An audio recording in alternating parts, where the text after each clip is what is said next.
press the bell icon on the YouTube app and never miss another update. کہ یزید کوئی آسمان سے نازل ہو کر آ کر تو تخت پہ نہیں بیٹھ گیا.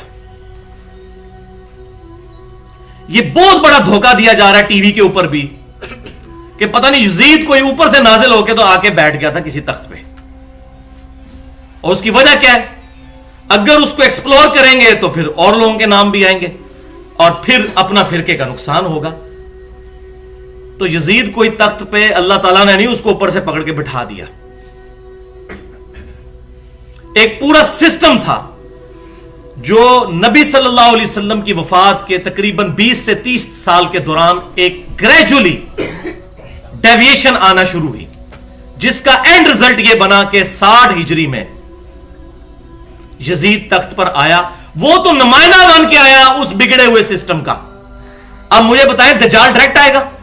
ایک پورا دجالی سسٹم ہوگا جو دجال کو ویلکم کہے گا کہ آئیے جی آپ ہی ہمارے لیڈر ہیں، ورنہ اکیلا دجال آگے کیا کرے گا؟ اسی طریقے سے یزید جب حکمران بنا تو ایک پورا سسٹم ہے پیچھے، پوری ایک سمجھے کہ 30 سال کی 25 سے 30 سال کی ایک ڈیویشن ہے، جب جا کے 60 ہجری کے اندر اس بدماش نے حکومت سنبھال لی. تو میرے ناقص علم کے مطابق واقعہ کربلا کے اسباب کے کانٹیکسٹ میں اس امت تک جس بندے نے ٹروتھ ریویلڈ کیا ہے، سچائی کھول کر اریاں کر کے ننگی کر کے بتائی ہے، ایک عام فہم بندے تک، امت پوری پہ احسان ہے اس بندے کا. 1400 سال میں اس طرح کی محنت کی یونیک مثال کسی اور کی نہیں ملتی، اور وہ ہے مولانا مودودی رحمت اللہ علیہ، المتوفا 1979 عیسوی. اللہ تعالیٰ بحیثیت انسان ان سے جو غلطیاں ہوئی وہ معاف کرے، لیکن الحمدللہ اس حوالے سے جو ان کی خدمت ہے، وہ ایک منصف مزاج بندہ جب ان کی اس خدمت کو پڑھتا ہے تو ان کی تعریف کیے بغیر نہیں رہ سکتا. اور وہ ان کی کتاب ہے خلافت اور ملوکیت. میں اس کو کہتا ہوں یہ علمی ایٹم بم ہے، اور یہ مولا مودودی رحمت اللہ علیہ کے حصے میں آئی خدمت. جو ڈاکٹر اقبال نے سب سے پہلے صدیوں کی گراوٹ کے بعد امت کو یہ سبق دیا کہ ملا کو جو ہے ہند میں سجدے کی اجازت، ناداں یہ سمجھتا ہے کہ دین ہے آزاد، سیکولرزم کو دین سمجھتا ہے. نمازیں تو ہمیں امریکہ والے بھی پڑھنے سے نہیں روکتے ہیں، تبلیغ کرنے سے بھی نہیں روکیں گے. آپ بسترے اٹھا کے لوٹے اٹھا کے جائیں وہاں نمازیں پڑھیں، لیکن جیسے ہی آپ ان کو کہیں گے نا کہ یہ باطل کا نظام غلط ہے، حسین بننے کی کوشش کریں گے، آپ کا گھاٹا اتر جائے گا. سیکولرزم انڈیا میں بھی اجازت ہے. سیکولرزم یہی ہے کہ مذہب اور دین آپ کا ذاتی معاملہ ہے، خوب نمازیں پڑھیں، متھے بھی گھسا دیں، آپ سب کچھ کریں، لیکن باطل کو چیلنج نہ کریں آگے سامنے کہ نظام اللہ کا ہونا چاہیے، اللہ کی زمین پر اللہ کا نظام ہو، خلافت کا نظام قائم ہو، اس پہ بات نہ کریں. اور ڈاکٹر اقبال نے اپنی زندگی میں پوائنٹ آؤٹ کر دیا تھا، اس وقت تو مولانا مودودی کی ہارڈلی عمر 20-21 سال تھی، اس وقت ان کی جو تحریریں ان کے سامنے ہیں، انہوں نے کہا یہ بندہ امت کو لیڈ کرے گا. آج جو مصر میں کافی حد تک آپ کہہ سکتے ہیں اسلامک ریولوشن آئی ہے، اس کے پیچھے مولانا مودودی ہے. وہ اخوان المسلمین والی جو جماعت ہے، اس کی فکر ساری کی ساری وہی جماعت اسلامی کی جو 1941 میں مولانا مودودی رحمت اللہ علیہ نے قائم کی. تو مولانا مودودی رحمت اللہ علیہ کی کتاب خلافت اور ملوکیت، یہ تو آپ ادھر جتنے لوگ 100 کے قریب بیٹھے ہیں نا جی، یہ کتاب تو خریدیں، اپنے پاکٹ منی میں سے پہلے یہ کتاب خریدیں. اور یہ سافٹ کاپی بھی PDF پہ موجود ہے، 350 صفحات پر مشتمل یہ کتاب ہے، اور اتنے پیارے اسلوب میں اور احترام کے دائرے کے اندر رہ کر لکھی گئی ہے کہ اس کی مثال دینا ممکن نہیں. لاجواب کتاب ہے، اور جن مولویوں نے ناکام کوشش کی ہے اس کو جواب دینے کی، انہوں نے اپنی بدنامی میں اضافہ کروایا ہے. ان کا جاہل ہونا اور لوگوں پر عیاں ہو گیا کہ یہ اتنے جاہل ہیں، غلط پراپوگنڈا کیا. وہ کتاب پڑھیں، خلافت اور ملوکیت. اور وہ کتاب بھائیو انہوں نے خود کوئی گھر بیٹھ کے ان کو کوئی معاذ اللہ استغفر اللہ کشف اور وہی نہیں ہوا، وہ اہل سنت کی ہی ہمارے اسلاف کی محنتوں میں سے انہوں نے اس کو ایک جگہ کمپائل کیا. اور مینلی 7 کتابیں ہیں تاریخ کی اہل سنت کی اتھینٹک اسناد کے ساتھ، جن سے انہوں نے یہ سارے واقعات لے کر اس کو ایک انٹلیکچوئل ترتیب کے ساتھ نقل کیا. اور جہاں جہاں اس کانٹیکسٹ میں احادیث آئیں انہوں نے الحمدللہ احادیث کی کتابوں کے بھی حوالے دیے، اور اس میں جو کمی تھی وہ الحمدللہ میں نے پوری کر دی، وہ میں آگے بتا دیتا ہوں. اور وہ 7 کتابیں کون سی ہیں وہ آپ سن لیجئے. چونکہ عربی زبان کے اندر لکھی گئی ہیں، مولوی اس کا ترجمہ ہی نہیں تھے ہونے دیتے. ابھی بھی بہت کم کتابوں کا ان میں سے ترجمہ ہوا ہے، ورنہ مولویوں کے پول کھل جائیں گے، یہ روٹی والا چکر ختم ہو جائے گا. تو پہلی اسلام کی تاریخ جو اہل سنت میں امام ابن جریر الطبری رحمۃ اللہ علیہ المتوفی 310 ہجری، ہمارے اسلاف میں سے تاریخ تبری انہوں نے لکھی. یہ اہل سنت کے امام تبری ہیں، ایک اہل تشیع کے بھی امام تبری ہیں، یہ اہل سنت کے امام تبری ابن جریر، جن سے ابن کثیر نے سب کچھ نقل کیا ہے. دوسری کتاب جو ہے الاستیاب امام ابن عبد البر رحمۃ اللہ علیہ المتوفی 463 ہجری، کمال کتاب لکھی ہے، اکثر حوالے مولانا مودودی نے اس کتاب سے دیے.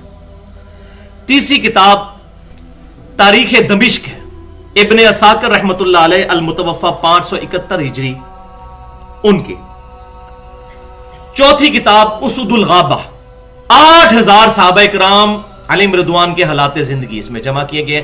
شکر ہے یہ ترجمہ ہو گیا، 3 جلدیں موٹی موٹی زخیم جلدوں میں 8000 صحابہ کرام علیہم رضوان کے حالات زندگی اس کتاب میں ہے. اسد الغابہ امام ابن اسیر رحمۃ اللہ علیہ المتوفی 630 ہجری، یہ ان کی کتاب ہے. پانچویں کتاب ہے تاریخ ابن کثیر البدایہ والنہایہ، بڑی مشہور کتاب، حافظ ابن کثیر رحمۃ اللہ علیہ المتوفی 774 ہجری.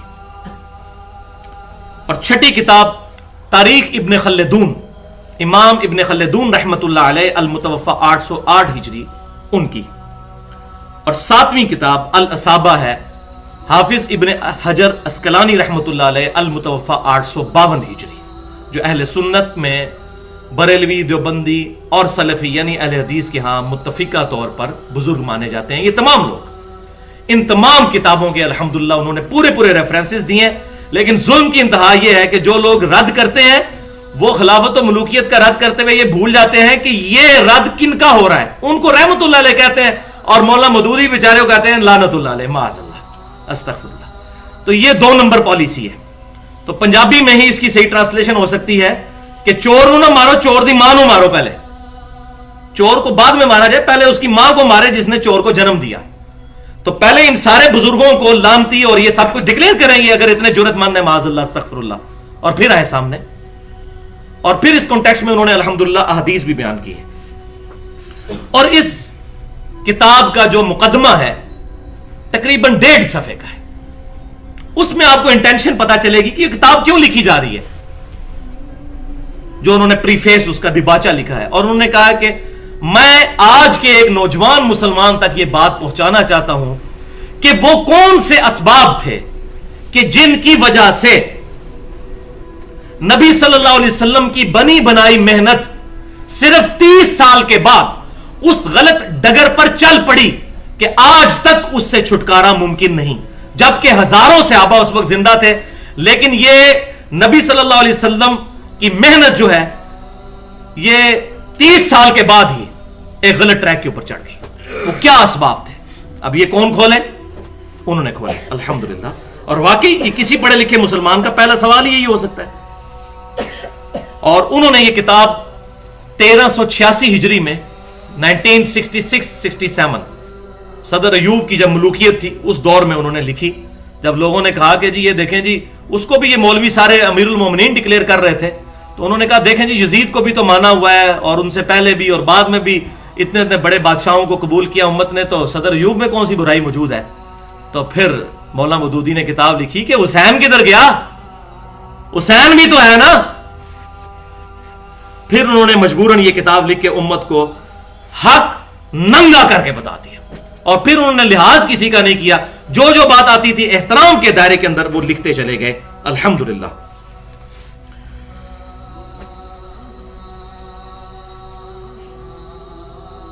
مولانا مودودی رحمت اللہ علیہ کی یہ کتاب خلافت اور ملوکیت میں نے 2012 اسی سال جون میں پڑھی. لیکن واللہ یہ جو کتاب ہے اس کو پڑھنے سے پہلے ہی میں پچھلے سال یہیں پر 14 اور 15 محرم الحرام 1433 ہجری کی درمیانی رات 10 دسمبر 2011 کو ایک لیکچر ریکارڈ کروا چکا تھا. مسئلہ نمبر 61 کے نام سے اہل سنت پاک.com پر وہ گفتگو اپلوڈ ہے. 2 گھنٹے اور 22 منٹ کی حسینیت اور یزیدیت کا تحقیقی جائزہ. یہ خلافت اور ملوکیت تو میں نے بعد میں پڑھی ہے, میں تو پہلے ہی کتاب و سنت کے ذریعے یہ ساری گیم سمجھ گیا تھا. یہ تو بعد میں جب لوگوں نے کہا کہ یہ تو فکر مودودیت پھیلا رہا ہے, اور مجھے پتہ ہی نہیں تھا خلافت اور ملوکیت کے بارے میں, تو میں نے بعد میں پڑھی. پھر الحمدللہ مجھے سمجھ آئی کہ وہ کیوں کہہ رہے ہیں. جو بھی صحیح بات کرتا ہے اس پہ کوئی نہ کوئی ٹھپا لگا دو. کوئی توحید کی بات کرے تو کوئی یہ وہابی ہے, کوئی اہل بیت کی بات کرے اس کو یہ تو شیعہ ہو گیا, کوئی صحابہ کی بات کرے اس کو یہ دیوبندی ہو گیا, کوئی نبی صلی اللہ علیہ وسلم کی محبت کی بات کرے تو اس کو کوئی بریلوی ہو گیا. یہ مولویوں نے ٹوٹکے بنائے ہوئے ہیں اپنی دکانداری چلانے کی. یہ میں نے الحمدللہ 35 سال کی عمر میں یہ پورا یہ جو تجربہ ہے اس کے بعد میں آپ کو نچوڑ نکال کے بتا رہا ہوں ان مولویوں کا جو انہوں نے امت کے ساتھ ظلم کیا. تو وہ جب لیکچر ریکارڈ ہوا اور وہ الحمدللہ اہل سنت پاک.com پر رکھا ہوا ہے, اس کے بعد سے جو ہے نا ایک ساری طرف جو ہے وہ ہلچل مچنا شروع ہو گئی. اس میں نے واقعہ کربلا کے وجوہات کیا تھیں اور یہ پوری ڈیٹیلز میں نے اس میں بتائی ہیں. آج ٹائم نہیں کہ میں ان چیزوں کو ایڈریس کروں, اس کی وجہ یہ ہے کہ پھر بار بار ریپیٹیشن ہوتی ہے. آج میں نئی باتیں کرنا چاہتا ہوں تاکہ یہ چیزیں اس کے ساتھ ایڈ ہو جائیں. جس کو شوق ہو تو وہ اس کو بھی سن سکتا ہے. بلکہ انشاءاللہ تعالی جو کتاب و سنت کے منہج کے لوگ ہیں, جو صحیح الاسناد حدیث کو حجت مانتے ہیں, ان کے لیے وہ بڑی اچھی محنت ہے الحمدللہ. اس کے بعد پھر میں نے ایک اور لیکچر بھی ریکارڈ کروایا مسئلہ نمبر 48 کے نام سے 1 گھنٹے کا. فکر حسین تحریک خلافت کی روح ہے. 5 اس میں امپورٹنٹ پوائنٹس میں نے ڈسکس کیے, وہ بھی اہل سنت پاک.com پر بھی اور ہمارے یوٹیوب کے چینل پہ گفتگو رکھی ہوئی ہے. فکر حسین تحریک خلافت کی روح ہے. جو خلافت کی بات کرتا ہے اس کو فکر حسین کلیئر ہونی چاہیے. 3 لٹمس ٹیسٹ میں نے اس میں بتائے ہیں, ان میں سے تیسرا یہ ہے. پہلا یہ ہے کہ کتاب اللہ کی طرف اس کی دعوت ہو, فرقہ واریت سے پاک.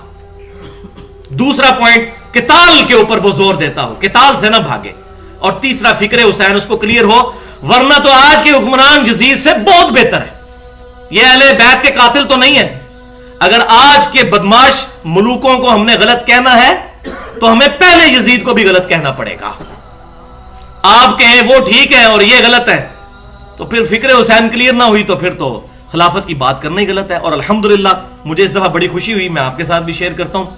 اسلام آباد پورے میں نے یہ دیکھا ہے جماعت اسلامی کی طرف سے, میں کوئی رکن نہیں جماعت اسلامی کا, فکر حسین والے لیکچر میں نے تنظیم اسلامی کی بات کی اور ڈاکٹر اسرار صاحب رحمۃ اللہ علیہ کی بات کی. میں تو الحمدللہ جو حق بات جو بھی بندہ بیان کرتا ہے اس کی میں تعریف کرتا ہوں.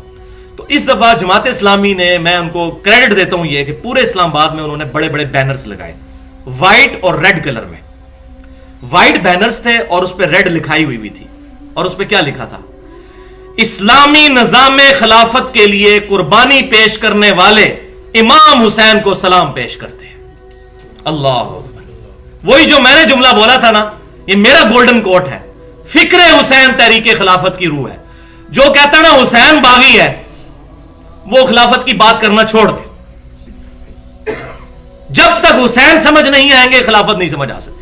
جب تک بنو امیہ کی بدماش حکومت کو بدماش حکومت نہیں کہا جائے گا اس وقت تک خلافت کی بات ہو ہی نہیں سکتی. کاٹ کھانے والی ملوکیت. اور تیسرا لیکچر جو